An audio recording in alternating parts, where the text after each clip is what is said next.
Muito boa tarde a todos. Quero começar por agradecer o amável convite que me foi feito aos professores Dr. Aida Sampaio Lemos e ao professor Dr. José Eduardo Franco. Felicitar também a Câmara Municipal de Sobrancelho por esta iniciativa, o seu Presidente Dr. Carlos Santiago Silva Santiago, o Sr. Engenheiro Armando Mateus. Eu devo dizer que a minha participação nesta iniciativa começou há alguns anos, quando em conversa informal com o professor Dr. José Eduardo Franco, lhe disse que o dia de nascimento do Marquês de Pombal, o dia 13 de maio, já tinha sido feriado municipal. E, evidentemente, para quem é sábio nas coisas do Marquês de Pombal, percebeu só que era um feriado que tinha tido um tempo muito específico, num momento histórico também ele muito específico. Porque a maior parte das pessoas a quem eu digo que o 13 de maio já foi feriado em Lisboa, perguntam-me o que é que Lisboa tem a ver com Fátima. Porque, de facto, nós associamos muito mais o 13 de maio a Fátima. Depois as pessoas ainda acham que eu estou a brincar quando lhes digo que o 13 de maio já foi feriado em Lisboa por 2 vezes, com 100 anos de diferença. Pronto, então isto gerou um artigo que eventualmente irá sair mais cedo ou mais tarde, e aquilo que eu vos trago aqui é uma viagem muito apressada sobre o próximo mês. Que interessante, muito bom.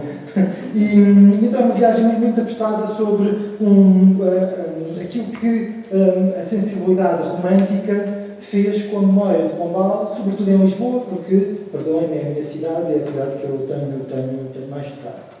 E também devo dizer que nunca pensei vir a Sernancelho falar sobre o Marquês de Pombal, porque já vim a Sernancelho várias vezes falar sobretudo sobre o Caminho de Santiago, o meu querido Caminho de Torres, que passa mesmo aqui à porta, e portanto sinto-me aqui um bocadinho um peixinho fora d'água ao falar de Marquês de Pombal. Bem, a primeira vez que o feriado municipal foi em Lisboa foi em 1822, quando o rei fez anos. O governo liberal de 1822 decretou que no dia de aniversário do Dom João VI, este rei belo que temos aqui à nossa frente, seria feriado municipal. Portanto, verdadeiramente, quando o rei fez anos, foi feriado municipal. E depois, quando se deu a Contra-Revolução, quando há a Vila Francada e o rei começa a pender mais para o regime, para os absolutistas, e que há até uma segunda aclamação de Dom João VI, há esta nova intenção de que o aniversário do rei fosse também feriado. E só por piada trago-vos aqui o registro das despesas que foram feitas pela Câmara Municipal de Lisboa em 1822, que para um único dia gastaram-se 238 mil reis. Mas em 1824, para uma festa que foram 5 dias, já se gastaram só 92 mil reis. Portanto, ou seja, à medida que o tempo foi passando, foi-se esfumando a importância do feriado de Dom João VI, como também se foi esfumando um bocadinho, em certo sentido, a vida do próprio Dom João VI. Tanto assim é que, quando ele morreu, em 1826, no dia 10 de março, o Senado da Câmara de Lisboa, apressou-se a pregoar a toda a população que o dia 13 de maio deixava de ser feriado. Porque o rei, evidentemente, tinha morrido. Bom, 100 anos depois, o que é que acontece? Acontece que, numa reunião de Câmara da Câmara Municipal de Lisboa, o então vereador António Rodrigues de Almeida Santos apresentou a proposta de fazer coincidir o feriado municipal com o dia 13 de maio. E isto porque Lisboa comemorava tradicionalmente o 10 de junho, o 10 de junho tinha sido considerado feriado nacional, como ainda hoje sucede, e portanto não havia um feriado municipal. Então houve uma certa discussão sobre qual seria o feriado que se deveria observar. Não foi o 13 de junho, nem há sequer a primeira menção ao 13 de junho, no dia de Santo António. Isso é uma coisa bastante posterior na história de Lisboa. E a proposta que foi aprovada por unanimidade foi precisamente o 13 de maio. Sucede que estamos a 6 meses de acabar a Primeira República. Ou seja, aquilo foi com grande entusiasmo, fez-se um grande programa. Aqui está o programa que foi feito no dia 13 de maio de 1826. Houve o lançamento da primeira pedra do monumento ao Marquês de Pombal, já vos vou falar sobre ela. Houve uma inauguração de uma exposição de rosas, cravos e ervilhas de cheiro, deve ser uma coisa magnífica.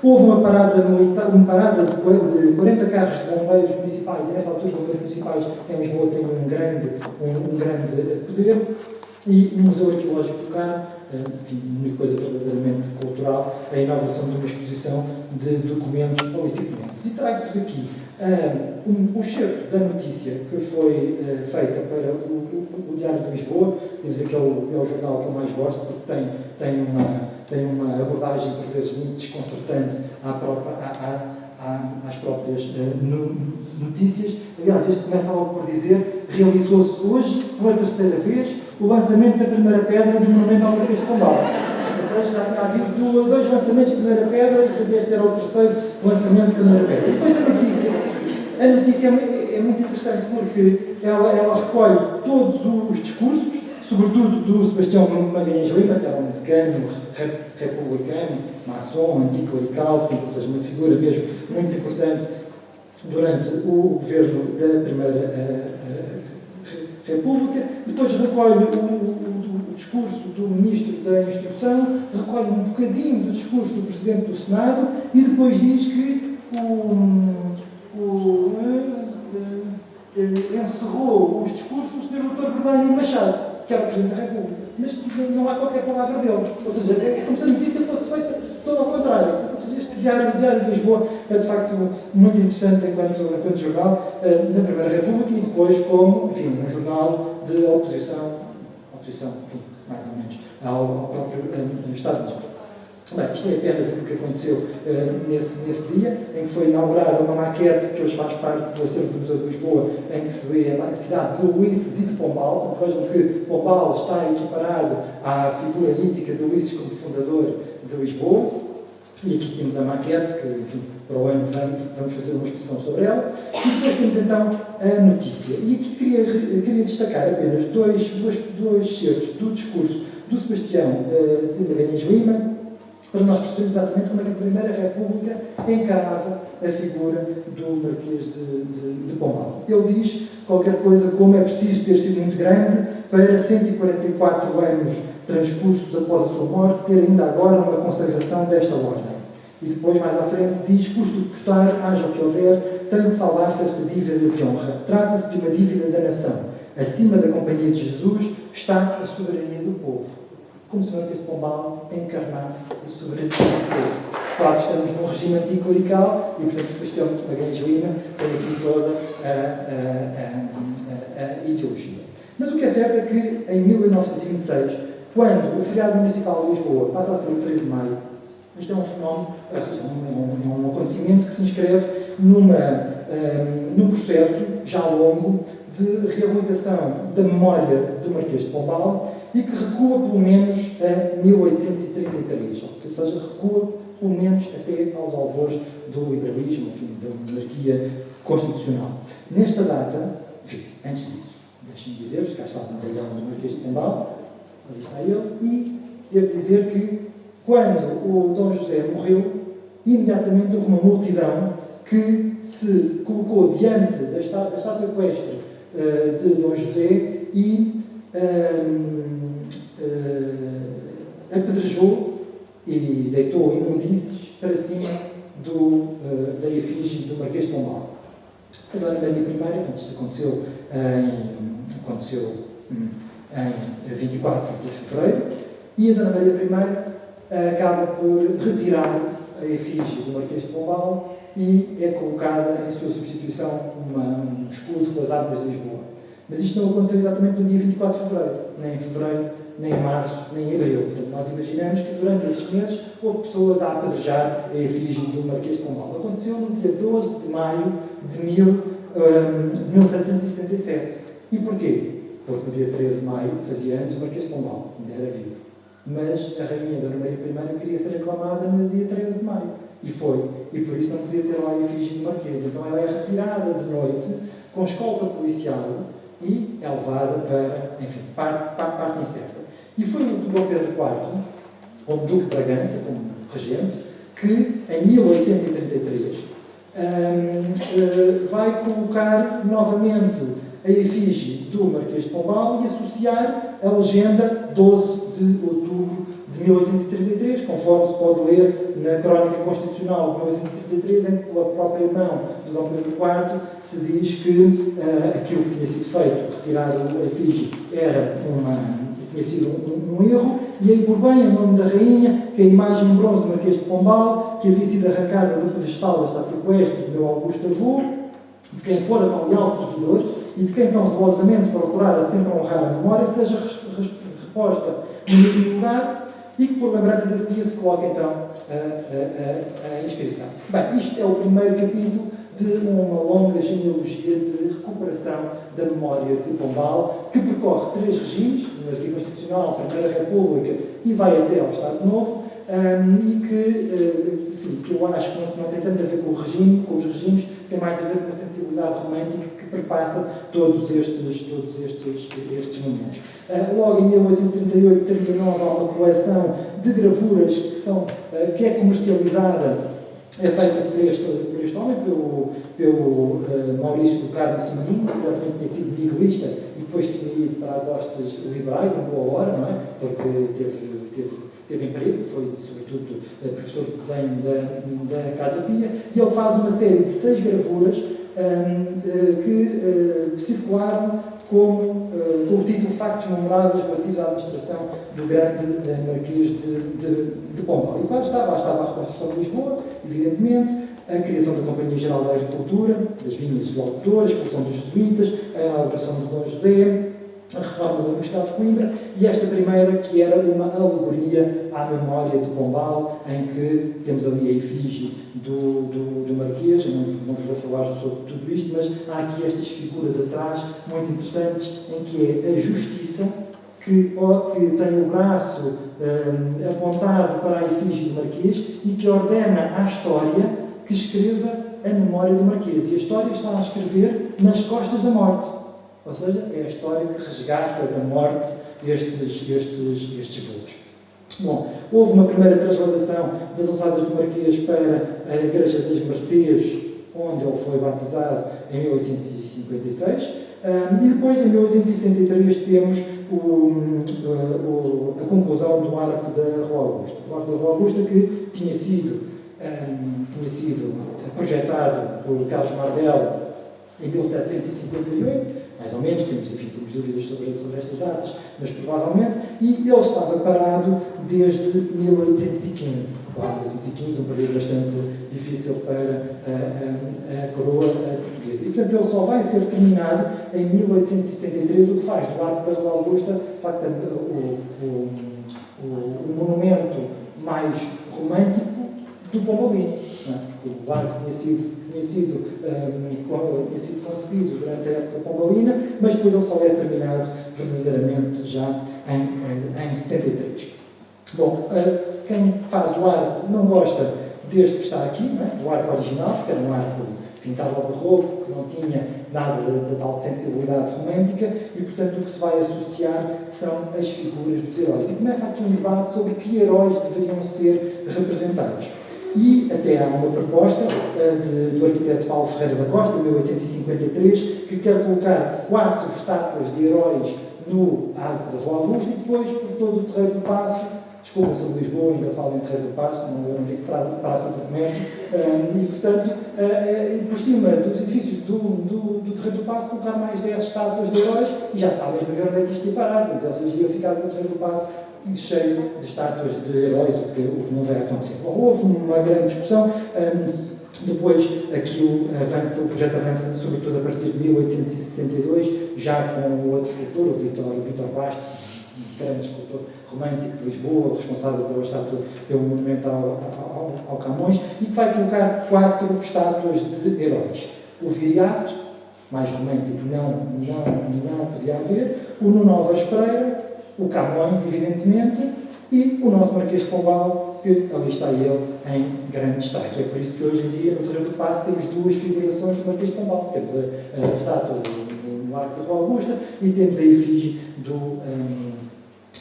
da estátua equestre. E na altura em que isto é feito, portanto, um ano antes da inauguração, temos esta citação do José Maria Latino Coelho, que diz: a Praça do Comércio é a mais grandiosa, monumental de quantas edificações deve o reino e a cidade de Lisboa à energia perseverante e ilustrada do Marquês de Pombal na sua larga e civilizadora administração. Vejam que o Pombal, de facto, estava consagrado como verdadeiro herói nacional, sendo que era o mais recente dos heróis. Tínhamos Viriato, Camões, Nuno Álvares Pereira, Camões e o Marquês de Pombal, que era do século XVIII, portanto era de ontem, não é? Bom, houve outras comemorações importantes. As comemorações bombalinas de 1882, em que temos o carro alegórico da Câmara Municipal de Lisboa, em que vemos uma figuração da reconstrução do Terreiro do Paço e, por cima, a figura feminina alegórica de Lisboa, coroada, entronizada e, no fundo, a estender uma coroa de louros que se está a perceber que se vai colocar sobre uma figura do Marquês de Pombal, não é? Que, enfim, isto é apenas uma questão alegórica.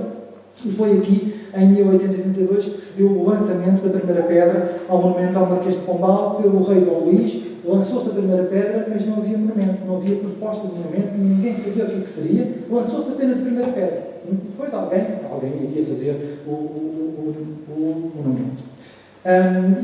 Também aqui importante, dentro destas comemorações, foi um processo de renovação dos espaços do Conselho, que era uma coisa que estava muito em voga na altura, durante as décadas de 70, 80 e 90, são décadas de muita transformação dos espaços do Conselho com o engrandecimento de obras de arte, e uma dessas obras de arte que vai ser feita nesta altura é por um grande pintor chamado Miguel Ângelo Lupi, e que assinou o contrato com a Câmara de Lisboa em maio de 1881 para fazer este quadro, que hoje faz parte do Museu de Lisboa, mas que esteve durante anos e anos e anos nos espaços do Conselho, ou seja, na maior parede do Salão Nobre dos espaços do Conselho. Bem, este quadro tem uma história muito interessante, e não vou falar muito sobre ela, até porque já tenho aqui...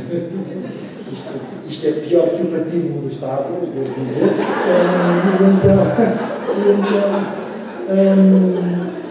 Deixem-me só falar de duas ou três coisas. Este quadro tem uma história interessantíssima, porque o Miguel Ângelo Lupi toda a vida tinha sido retratista. E, portanto, mas sempre quis ser um pintor historicista. E esta foi a oportunidade que a Câmara Municipal de Lisboa lhe deu para fazer este grandioso quadro. Ele assinou o contrato a 31 de maio de 81 e deslocou o ateliê para os espaços do Conselho, ou seja, ele passa a trabalhar nos espaços do Conselho, numa sala anexa ao Salão Nobre. E nós sabemos que fez 24 estudos.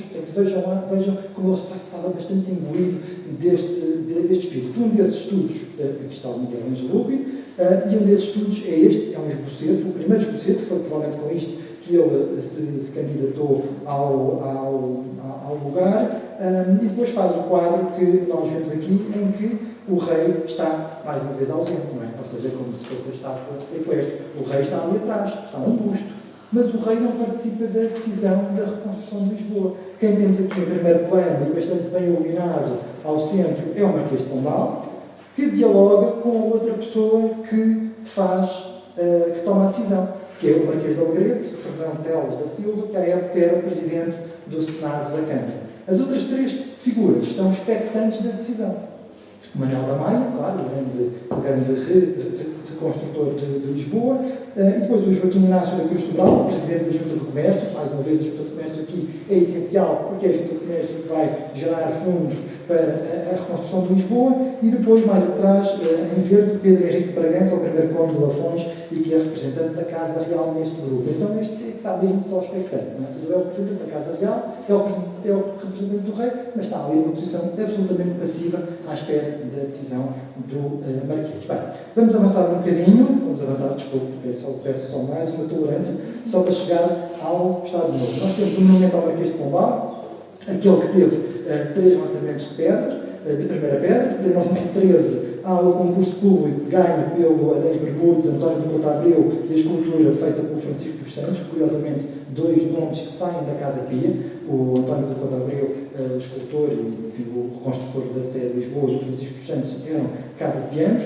Em 1917, a 12 de agosto, há o lançamento da primeira pedra pela segunda vez, e em 1926, a 13 de maio, ou seja, no dia em que é feriado municipal, o lançamento da primeira pedra pela terceira vez. Sendo que estes 2 lançamentos da primeira pedra foram feitos pelo mesmo Presidente da República, que foi o Bernardino Machado, que foi provavelmente o Presidente da República, da Primeira República mais infeliz, porque no primeiro mandato é afastado pelo golpe do Sidónio Pais e no segundo mandato é afastado pelo golpe militar de Braga, pela Revolução de 28 de maio de 26. E, portanto, cá temos o Bernardino Machado a lançar a pedra.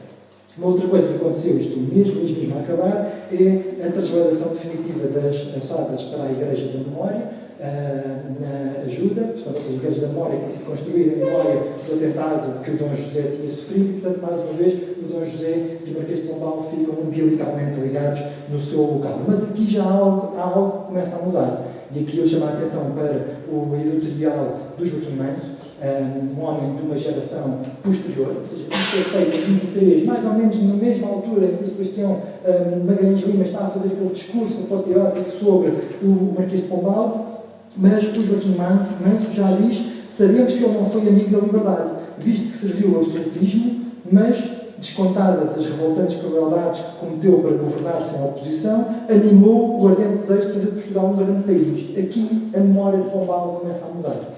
Começa verdadeiramente a ser questionada esta carga de herói mítico, e que também faz sentido porque estamos nos alvores do Estado Novo, e portanto esta ideia da sensibilidade romântica começa também a terminar. E com isto vou terminar. Portanto, o monumento ao Marquês de Pombal é inaugurado em 1934 pelo Estado Novo, ou seja, a primeira pedra tinha sido lançada em 1882, mas só foi terminada em 1934. E, portanto, esta inauguração foi entendida como o pagamento de uma dívida de gratidão, mas uma dívida que havia sido contraída no passado, ou seja, na monarquia constitucional. Não foi caso único, porque o monumento aos mortos das invasões napoleónicas foi também lançada a primeira pedra na monarquia constitucional, o projeto foi arrastado pela Primeira República e só foi terminado em 1933, ou seja, um ano antes deste. Então, ou seja, o Estado Novo, os primeiros anos do Estado Novo é acabar obras que estavam de Santa Engrácia ad eterno, e, portanto, com a progressiva instalação do Estado Novo,